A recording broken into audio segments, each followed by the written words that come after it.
Mais le gaullisme, tout le monde se réfère à De Gaulle, hein, vous avez vu, là maintenant. Oh, oui, c'est extraordinaire. Hein. Même ceux qui ont tout fait pour extirper le gaullisme du RPR et de la vie politique française. Voilà, c'est extraordinaire. C'était ringard, c'était... Voilà. Jamais le gaullisme n'a été aussi adapté à la situation aujourd'hui depuis 58. Bon, simplement, le gaullisme, c'est quand même une exigence. Comprenez, une exigence morale, une exigence intellectuelle. Alors chacun peut s'en réclamer. Moi, je ne suis pas le porteur de la vraie croix de Lorraine, mais le moins qu'on puisse dire est que je me reconnais assez rarement dans les déclarations gaullistes de beaucoup de gens. Voilà. Oui, dites-moi, elle vous déçoit cette primaire à droite, là, cette campagne, ces rivalités qui s'exacerbent, c'est normal, ça. Voilà, les rivalités, elles sont normales. On savait bien qu'à partir du moment, sur des enjeux pareils, on allait rentrer dans une période électorale, dans une compétition électorale, eh bien, il y aurait des affrontements et des tensions. Mais je pense que chacun devrait se souvenir que la situation d'aujourd'hui est d'une gravité extrême et que par conséquent, personne qui veut occuper des responsabilités aussi éminentes n'a le droit de se laisser aller. Voilà. Est-ce que le débat va porter sur l'identité ? Est-ce que le débat de la présidentielle va porter sur l'identité ? J'espère. Notre identité, l'identité française. Notre identité, notre personnalité culturelle est un sujet absolument majeur. J'ai été il y a longtemps un des premiers à en parler. Mais vous ne pouvez pas le traiter indépendamment de tous les autres. Vous pouvez pas le traiter indépendamment de l'école et de ce que vous y apprenez. Vous pouvez pas le traiter indépendamment de l'économie, de l'espérance que vous donnez aux gens, des moyens que vous avez de conserver la cohésion d'une société. Le débat sur le Burkini a pris trop de place ? Oui, il a pris trop de place. Alors il y a un vrai sujet sur les codes vestimentaires, il y a un vrai sujet sur la capacité, sur la façon de vivre ensemble, qu'il faut traiter. Il faut traiter sans hystérie, il faut le traiter avec fermeté, mais sans excès. Et ça ne peut pas tenir lieu de toute réponse à cette question de l'angoisse de l'avenir qui aujourd'hui étreint la plupart des Français. Voilà, c'est aussi pour ça que j'ai voulu écrire sur l'économie et le sortir maintenant, parce que si vous n'avez aucun moyen, et si vous n'offrez aucune perspective, si la seule chose que vous offrez aux gens, c'est la perspective d'être chômeur ou travailleur pauvre, eh bien, vous n'arriverez pas à reconstruire la nation. La question fondamentale, c'est peut-être celle de la nation. C'est-à-dire que elle est fondamentale en économie, elle est fondamentale en matière culturelle, elle est fondamentale en matière politique, si on veut bien se rappeler quand même que pour qu'il y ait une démocratie, il faut qu'il y ait un peuple qui ait une conscience de peuple, et voilà. Elle est fondamentale pour la solidarité, parce que vous ne partagez vous ne partagez vraiment qu'à l'intérieur d'une nation, parce qu'il y a une solidarité nationale, parce qu'il y a une fraternité nationale. Ça nous renvoie à la question des frontières. Mais voyez, elle est au cœur de toutes les problématiques, mais il ne faut pas exclure la problématique sociale, la question sociale et la question économique. Elles sont posées, et ce sont elles d'ailleurs qui peuvent, si on y répond mal, détruire la nation, détruire la démocratie et détruire l'identité et la culture.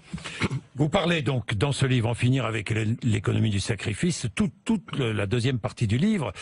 Vous dites par exemple mobilité plutôt que flexibilité. Oui. Vous en avez un peu assez d'entendre effectivement ces débats autour de la dégressivité des allocations chômage. Mais la dégressivité, c'est typique. C'est typique du manque de sérieux. Alors allez-y. Quand nous sommes confrontés. Pendant 8 ans, la France a expérimenté la dégressivité des allocations chômage. Bon, c'était la gauche qui l'avait mis en place, c'est la gauche qui l'a défait. Ça n'a rien donné. Voilà. Ça n'a rien donné, et de toute façon, l'idée qu'il y a derrière la dégressivité, c'est que si les gens n'ont pas de travail, c'est parce qu'ils cherchent pas d'emploi. Alors il y a toujours, mais enfin, quand vous avez 6 millions et demi de personnes qui ont du mal à trouver du travail, ou qui en trouvent un tout petit morceau, et probablement même plus si on vous rappelle, moi j'avais été éjecté du commissariat au plan par un gouvernement de gauche pour avoir dit que quand il y avait 3,5 millions de chômeurs en catégorie 1, il y avait en fait près de 7 millions de personnes qui étaient confrontées aux difficultés de l'emploi. C'est vrai aujourd'hui, puisqu'on est revenu à 3,5 millions de chômeurs en catégorie 1. Quand vous avez autant de gens qui n'ont pas d'emploi, c'est une sorte de jeu de chaises musicales. Donc vous pouvez faire ce que vous voulez, ça ne sert qu'à mettre les agressivités des allocations. Mais attendez, les allocations ne servent qu'à mettre les gens en difficulté. Voilà. Mais dans votre primaire, pardon, aux Républicains, je n'entends que économie dans la dépense publique, je n'entends que surtout austérité, on respecte les règles européennes, je n'entends que dégressivité des allocations chômage, j'entends que flexibilité, allocation chômage, oui, mais enfin bon... Et ça, c'est parce que, comme on a renoncé à ce que l'État soit l'État, ce qui est une politique économique, oui. Eh bien, on se réfugie dans ce qu'on appelle pudiquement les politiques structurelles, c'est-à-dire, on remet tout au marché, même quand le marché ne fonctionne pas. C'est la course à celui qui fera le plus d'économies sur les dépenses publiques. Ça, c'est extraordinaire, et on ne sait pas comment. Et vous savez, il y a des économies ça fait 40 ans qu'on fait ça, vous voyez le résultat, et on gaspille de plus en plus. Oui. Il y a des économies qui coûtent beaucoup plus cher qu'elles ne rapportent. Voilà, c'est extravagant quand vous supprimez les dépenses d'aménagement du territoire, mais ça vous coûte beaucoup plus cher. Pourquoi? Parce que vous utilisez très mal vos ressources, vous laissez des territoires entiers en déshérence, et vous entassez les gens dans les grandes villes où la rente foncière est énorme, où les coûts d'encombrement sont énormes. Tout ça est absurde. Je vous en donner un deuxième exemple, moi qui m'a beaucoup frappé, sur lequel je m'interroge depuis longtemps. Le service militaire.